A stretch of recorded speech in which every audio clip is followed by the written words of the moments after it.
to be one you're going to want to pay attention to. We're going to show you numbers, Tiffin, Seneca County sales area, 2015 all the way through 2020. I've got quite a bit of data to show you, so bear with me. Again, you're joining us for Making Sense of Real Estate. Thanks for stopping by here. It's our 2020 first episode of 2020. We're going to go show you numbers. Some of them are pretty shocking here. We're going to go quarterly, both sales volume, sales dollars, price per square foot. And you're going to get to see a little bit of all of this. So we'll get right into it. I'm going to show screen here. Hopefully if this works for me here.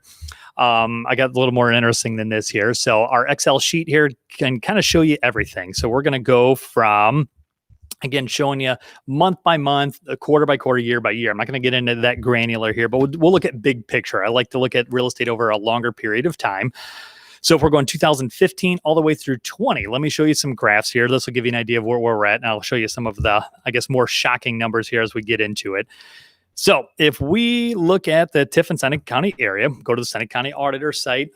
We as real estate agents, we have access to a lot of different information, whether it be the auditor site, our local MLS, multiple MLSs. But the county auditor is, I guess, the authority. They're the official record keeper of sales. So we're looking at home sales, Tiffin, Seneca County area, arm's length transaction. What do we mean by that? That means a valid sale. So a non-related buyer and seller agreeing to terms on the open market. So it's not a refi, it's not a family transfer, something along that line. So if you're looking at those numbers and from that context, that gives you the most real world application as far as for coming up with values. I'm going to try to hide myself here so you can actually see the screen.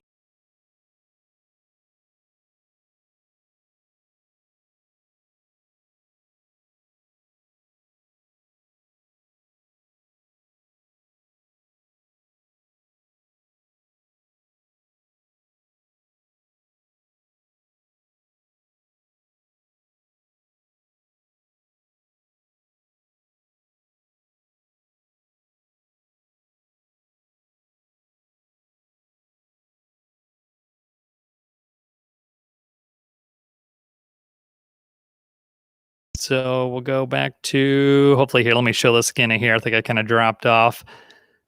Let's do this here. Okay, so we'll go this way here.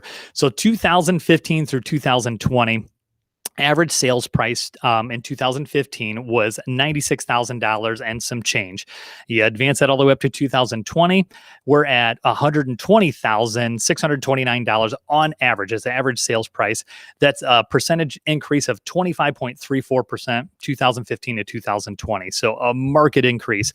So we've had a lot of questions. What do the sales numbers look like? And with traditionally, it's gone up. Real estate increases in value year over year. So this shows a steady climb. You'll see from each one, we give a little back, year, and from 17 to 16, we gave a little bit back, but it's been a steady increase from years following.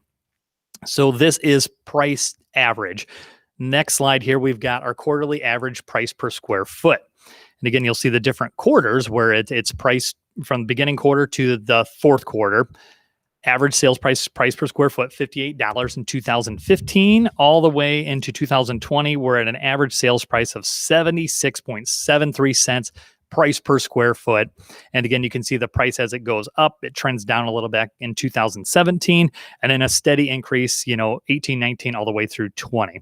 So again, price per square foot, again, on average, every home is different. It kind of makes a big difference on what the home is, where it's at, then it makes a big difference. Quarterly comparison. So this is the volume of homes sold then. So I wish I could move my face here. I can't quite get that figured out here. So if we're 2015, there was 392 actual sales. So that's, again, arm's length transactions, not refis, not family transactions, not anything like that. All the way up to you go to 2020, which just ended, 487 total transactions in the Tiffin, Seneca County area. That's a 24.23% increase from 2015. Again, that being the highest number in the last 5 years of total transactions. We were pretty close in 2017, but 2020 takes a cake for dollar volume, price per square foot, and total transactions of units. Total sales dollar amount here. Let me get back into this. Their Excel sheet here, not quite so sleek as these graphs, but again, we'll show you some pretty good numbers. So if I'm comparative year over year, number of transactions. 2015, we had 392 all the way up through our 487. Again, a pretty big increase. If you're looking at total dollar amount, how much did a home sell for you? Add them all up. What's that number?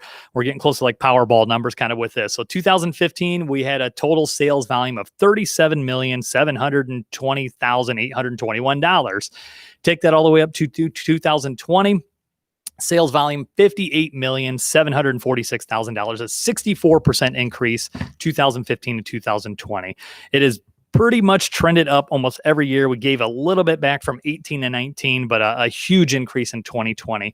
And again, if you look at those numbers, we'll go back to the graph here if I can pull it up here. COVID started. We had a lot of the shutdowns and things along that line as well, and it did not seem to affect our sales dollars much. When we looked previously at a previous Making Sense of Real Estate, we did show a little bit of a dip in there, but we gained it all back third quarter into fourth quarter. So if you have any other questions, we'll put a post together here that'll dive a little deeper month by month, quarter by quarter here, but that gives you a pretty broad perspective of where we're at. So huge increase 2015 to 2020, a lot of in transactions and dollar amounts and in total volume. So if you have any other questions, feel free to reach out to us anytime. We'll continue to dive deep into these numbers here. We've got some other graphs and things we're going to show to you as we go forward, but we'll keep making sense of real estate. Thanks for stopping by.